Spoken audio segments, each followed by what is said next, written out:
I'm AP Townley, and this is Roleplay Culture.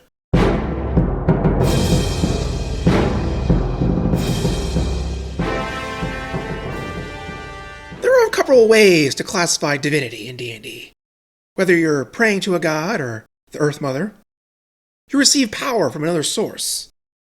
And magic items, just like the martial and expert classes, can help enhance the powers of these classes or perhaps shore up their weaknesses.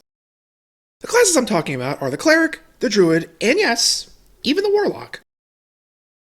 I would throw a Warlock's patron in that mix. I suppose we could include the Paladin as well, but we've already covered them in another episode right up over here. So here are 5 magic items that will enhance your fun with the Cleric, Druid, Warlock, and yes, the Paladin as well, I suppose. Number 1, Magic Foci. Okay, it's more of a series of magic items that make the character better with their magic in some way. We're talking about the Amulet of the Devout, the Moonsicle, and the Rod of the Pact Keeper. All similar items that improve your magical capabilities. They all start at uncommon rarity and increase in power and rarity from there. They also all require attunement, which is fair, because they are pretty powerful.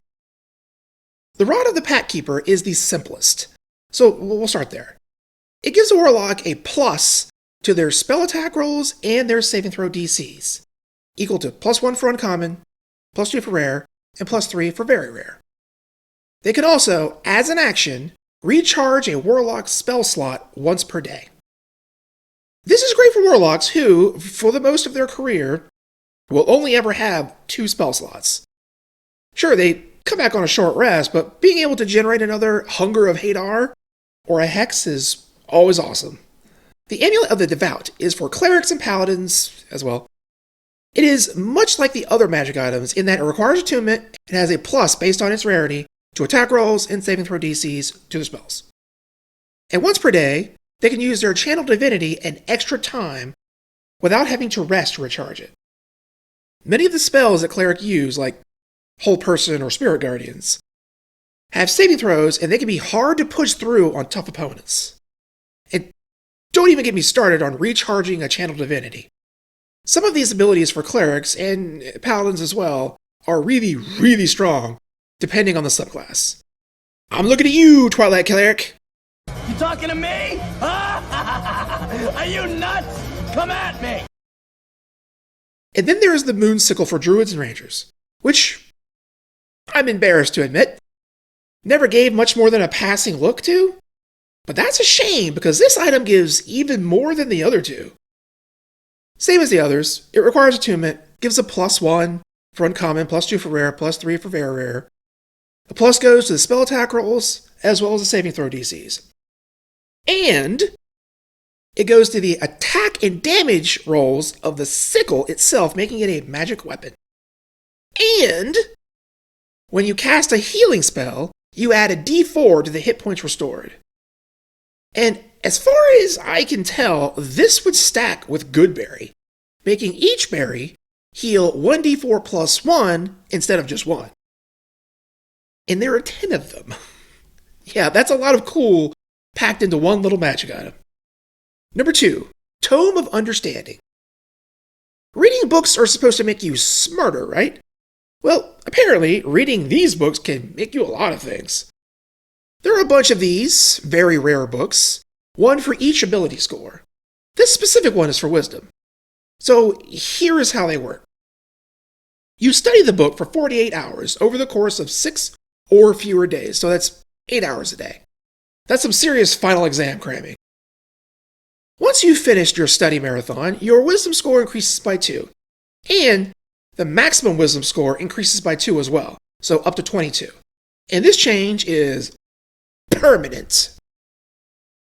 Now, you may be thinking, hey, we could just pass this around the party, and after a month or so, they all have buffed wisdoms, right? Easy peasy. Well, no, unfortunately not. After you use this magic book, it loses its power for a century, which does seem a bit excessive of a downside, so only one of your party can benefit from it. So why do clerics and druids want this book? Well, honestly, I don't usually like talking about these higher level magic items so much. Higher rarity items are less accessible and aren't going to show up as much or very early in most games. And most of that, I just don't find that very compelling to talk about. But I'll make an exception for this one. Despite being so powerful, the fact that it can only buff one character once means it won't be as game-wrecking as some other very rare magic items. Now, it should be obvious, but increasing the casting stat of spellcasters is always going to be strong. Clerics and Druids want as high a wisdom as they can get. It affects their spell attack rolls and spell save DCs, making their magic more effective. But there is more to it than that. Being a high wisdom character puts certain demands on that character from the party dynamic perspective. They'll be the best at spotting hazards with their high perception and high passive perception. Be able to tell if they're being lied to with their high insight and passive insight. Survival, medicine, they're all very important wisdom-based skills. And you're the character the party will rely on to be successful at them. A high wisdom also means a high wisdom saving throw, which can protect against some very nasty spells like Hold Person or Dominate Person.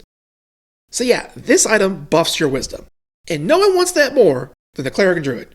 And soon, in one D&D, perhaps the Warlock as well. Number 3, Staff of Swarming Insects.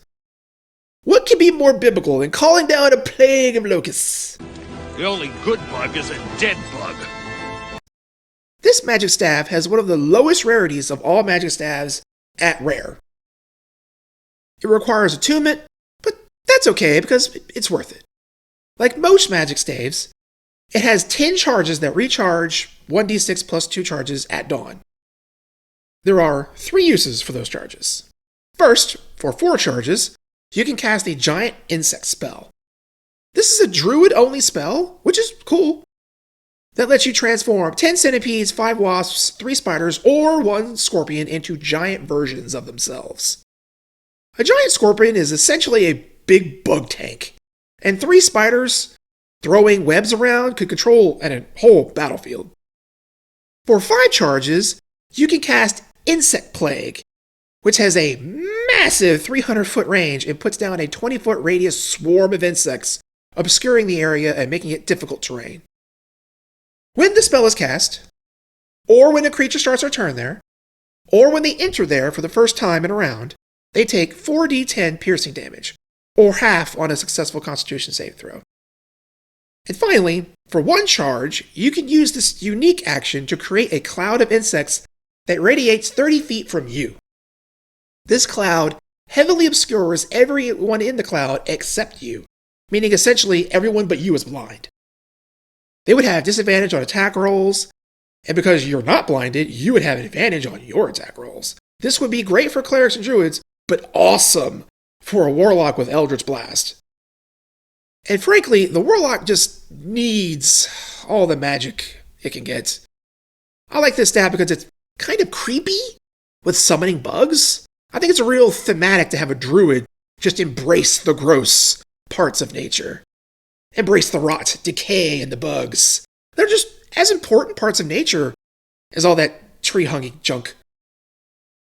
And it would be a more interesting way to make your creepy warlock, or even a nature or biblical-oriented cleric. Number 4, Necklace of Prayer Beads. As the divine classes, it makes sense to have some prayer beads to mull over when you're trying to communicate with your god, the Earth Mother, or your infernal master, or whatever other weird voices in your head. This rare magic necklace requires attunement and has 1d4 plus 2 magic beads that you have access to. Each bead has a spell that is randomly determined from this list. Casting these spells only takes a bonus action, which is crazy strong, because most of these spells are pretty powerful on a normal day, as we'll discuss in a minute. Once a spell from a bead is used up, you can't use it again until the next day. So we have 3 to 7 bonus action spells we can use per day. That's awesome. So what spells do we have access to? We are most likely to get Bless, Cure Wounds at 2nd level, so 2d8 plus Wisdom, and Lesser Restoration, which cures conditions like poison, blinded, or even paralyzed. Being able to throw out a Bless as a bonus action to give 1d4 to attack and saving throws to 3 teammates alone would be really good.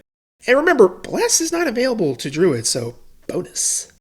We are a little less likely to get Greater Restoration, a 5th level spell, by the way, which is a better version of its lesser counterpart. Even less likely, we may get Branding Smite, which is a paladin spell of all things, probably my least favorite of these.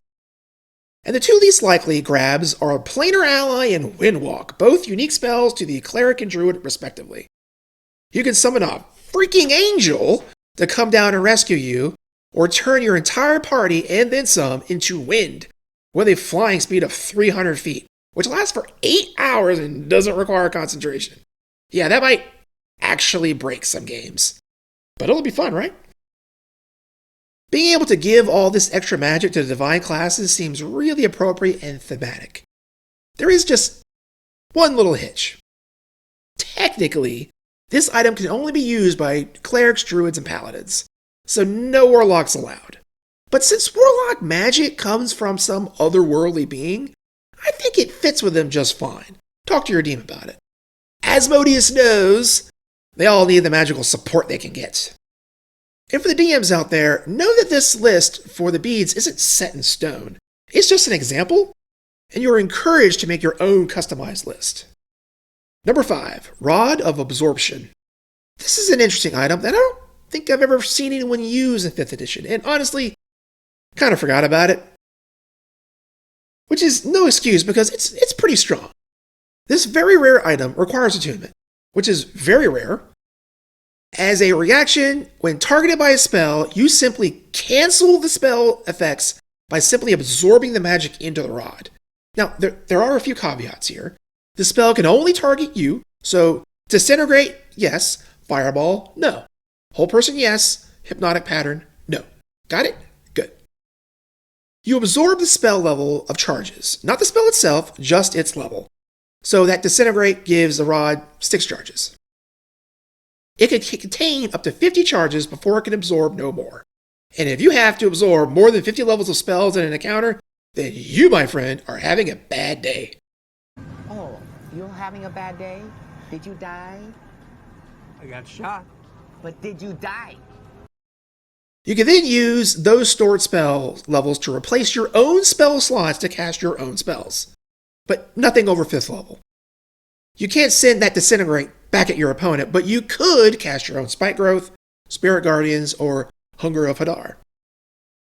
Canceling your enemy spells while simultaneously pumping more spell slots into the wielder would have a power warping effect. But it is limited. Single target spells outside of cantrips, which can be canceled but don't add any levels to the absorption, aren't as common as you might think, especially in the 3rd to 4th level tier of play, where this item would normally be found.